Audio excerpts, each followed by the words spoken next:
नमस्कार। मुझे लगता है कि आपको मेरी आवाज ठीक से मिल रही होगी। सबसे पहले तो मैं विजय जॉली को बहुत बहुत धन्यवाद देना चाहता हूं कि उन्होंने मुझे इस कार्यक्रम में बुलाया।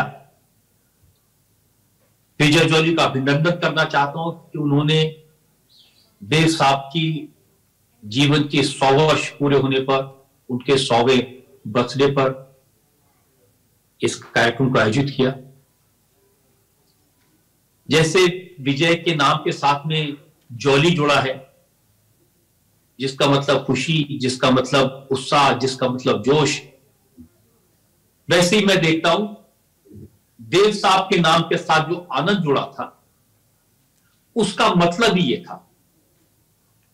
उनकी जिंदगी में खुशी, जोश, सेलिब्रेशन, उत्साह, ये उनकी सबसे बड़ी ताकत थी। और आज के जमाने में देव साहब के जन्मदिन पर हमको ये सबसे ज्यादा सीखने की जरूरत है। हम कैसे खुश रहें, हम कैसे इस बात की परवाह न करें कि किसकी उम्र कितनी है। हम जिंदगी को अपने लिहाज से जिएं। और जो कहते थे कि मैं जिंदगी का साथ निभाता चला गया, उसी तरह से जिंदगी के साथ को निभाना सीखें। मुझे बहुत बार देव साहब के साथ मिलने का मौका मिला, उनसे बात करने का मौका मिला। और एक दो इंसिडेंट ऐसे जो मैं आपके साथ आज शेयर करना चाहता हूं। एक बार न्यूयॉर्क में मिले, ये शायद मैं था 2010 की बात है, और हम सड़क पर चल रहे थे। तो फिर कहा कि तुझे मैं अपनी नई फिल्म की कहानी सुनाना चाहता हूं। अब मुझे लगा कि देव साहब नई फिल्म इस वक्त में, इस उम्र में। तो उन्होंने कहा कि देख, मेरी जिंदगी फिल्में हैं, मेरा पैशन फिल्में हैं, मेरी लाइफ फिल्में हैं। मैं सिर्फ फिल्में बनाने और एक्टिंग करने के लिए पैदा हुआ, और यही मेरी खुशी है, इसी में मुझे मजा आता है। तो फिर मैंने एक सवाल पूछा जो आमतौर पर लोग शायद उनसे नहीं पूछते होंगे। मैंने कहा, देव साहब, आप फिल्में तो बना रहे हैं, लेकिन ये फिल्मों को कोई देख नहीं रहा, वो एक के बाद एक फिल्में पिट रही हैं, तो फिर क्या फायदा ऐसी फिल्में बनाने का। तो उन्होंने कहा, यार मैं दर्शकों के लिए थोड़ी फिल्में बना रहा हूं, मैं कोई दूसरों के लिए थोड़ी, मैं तो अपनी खुशी के लिए फिल्में बना रहा हूं।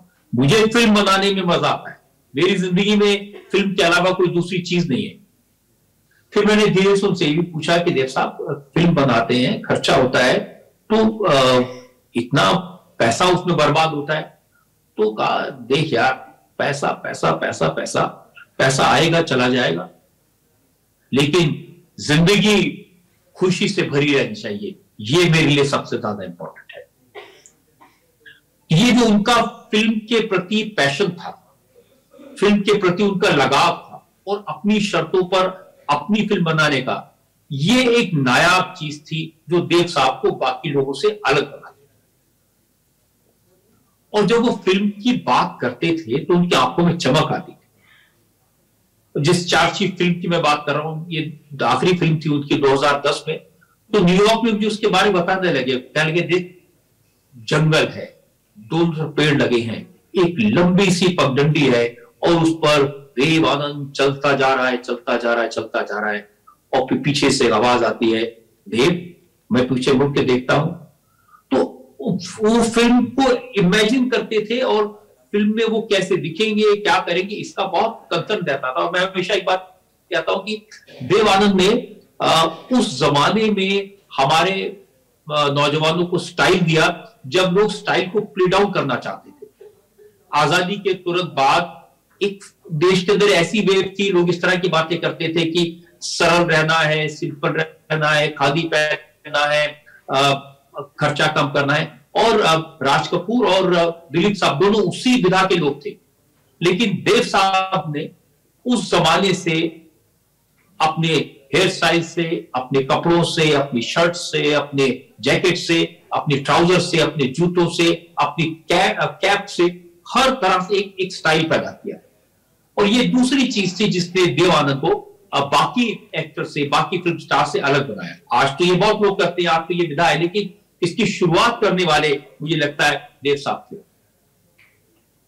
जब मैं उनसे पहली बार मिला, वो किस्सा भी मेरे लिए कभी नहीं भूलने वाला है। बाद में जो मैं आपको बातें बता रहा हूं न्यूयॉर्क की, कई बार उनसे बात हुई। न्यूयॉर्क में तो एक और घटना ये हुई थी कि एक दिन हम लोग, यश चोपड़ा जी थे, मैं था, एक और दोस्त थे, मेरी वाइफ ऋतु जी थी। हम लोग एक रेस्टोरेंट में पिज्जा खाने के लिए गए, देव साहब भी वहां बैठे थे। तो थोड़ी देर हम बात करते रहे, अचानक ख्याल आया कि देव साहब तो टेबल पे है नहीं। पिज्जा आ गया, हम वेट करते रहे, तो यश जी ने कहा भी देखो कहां है। वो काफी बड़ा लंबा चौड़ा रेस्टोरेंट था, जैसे अमेरिका के रेस्टोरेंट्स होते हैं। मेरी नजर गई दूर, एक स्कूल गर्ल्स जो अपनी यूनिफॉर्म में बैठी हुई थी, 5-6 लड़कियां, देव साहब उनके साथ बैठ के बातें कर रहे थे। तो मैं उनको बुलाने गया, मैंने कहा देव साहब पिज्जा ठंडा हो रहा है, बुला रहे हैं। कहता है यार तुम लोग अपने खाओ पिज्जा, मैं तो अपनी जनरेशन के लोग के साथ बैठा हूं, बात कर रहा हूं। तो मैंने कहा देव साहब ये तो ठीक है, आप इनको अपनी जनरेशन का मानते हैं, आप अपना जंग मानते हैं, लेकिन आप हमें क्यों ओल्ड कहते हैं? कहते हैं तुम लोग हो ओल्ड और मैं हूं यंग। तो ये जो उनकी ये अदा थी, ये स्टाइल था, अपने आप को आखिरी वक्त तक यंग मानना, और ये उनको बाकी लोगों से अलग बताता। और एक जो किस्सा मैं आपको बताने वाला था कि मैं उनको आपकी अदालत की बुलाने गया, जब मैं पहली बार उनसे मिला, तो बहुत बड़ा कमरा था, चारों तरह तरह की टेबल थी, हर टेबल्स के ऊपर बड़ी बड़ी किताबें रखी हुई थी, एक चेयर और टेबल के पीछे वो बैठे थे। तो मैंने कहा देव साहब मैं आपको बुलाना चाहता हूं आपकी अदालत में। तो कहा कि यार मुझे क्यों बुलाना चाहता है? तो मैंने कहा आप इतने बड़े स्टार हैं, एवरग्रीन, आपसे बड़ा स्टार मेरी नजरों में कोई दूसरा नहीं हुआ। तो कहते अब मैं स्टार नहीं हूं यार, तू स्टार। तो मैंने कहा देव साहब वो मुझे मत स्टार कहिए, आपके आगे कहा। अच्छा, उन्होंने दरवाजा उठे, मुझे मेरा हाथ पकड़ा, एक दरवाजा खोला और उस जल्दी जल्दी सीढ़ियां उतरते हुए नीचे चले गए, नीचे के फ्लोर पर।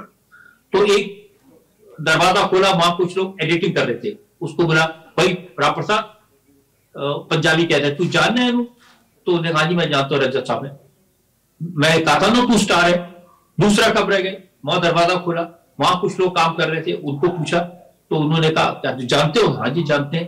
तो मुझे देखा, मैं कह रहा हूं ना तू स्टार है। इतनी पूरा ऑफिस घुमा दिया, एक लोगों से मिलवा दिया, और फिर मुझे कहने लगे कि देख तू स्टार है। तो मैंने कहा देव साहब हम कुछ भी बन जाएं, आपसे बड़ा स्टार कौन हो सकता है? और लोग आपको देखना चाहते हैं, आपकी अदालत में आपको सुनना चाहते हैं। तो फिर काफी देर संजीदा रहे, फिर बात करते रहे, फिर कहा कि देख यार मैं आना चाहता हूं, लेकिन मैंने एक अपनी इमेज दुनिया के सामने बनाई है, मैं उस इमेज को कभी तोड़ना नहीं चाहता, क्योंकि वो इमेज मेरे फैंस के लिए, मेरे प्रशंसकों के लिए, मेरे दर्शकों के लिए। और तू उस इमेज के टुकड़े टुकड़े कर देगा, तू मुझसे जो सवाल पूछेगा तो मैं उनकी बात समझ गया। और मैंने कहा कि मैं आपको इंसिस्ट नहीं करूंगा, जीवन में जब भी आपको लगे आपको अपनी बात कहनी है, आपको आना है, तब आप आइएगा। मैं आपसे इस तर्क के बाद में बिल्कुल भी बहस नहीं करना चाहता। और उसके बाद उन्होंने कहा कि तूने मेरी बात मानी, मेरी बात को रेस्पेक्ट किया, आज से तू मेरा दोस्त। और उसके बाद हम कई बार मिले, कई बार लंबी लंबी बातें हुई, जिंदगी के बारे में, मौत के बारे में, खुशी के बारे में, गम के बारे में। लेकिन मैंने देखा कि देव आनंद की जिंदगी में सिर्फ खुशियां थी, गम नाम की चीज नहीं थी। और वो मौत से बिल्कुल नहीं घबराते थे।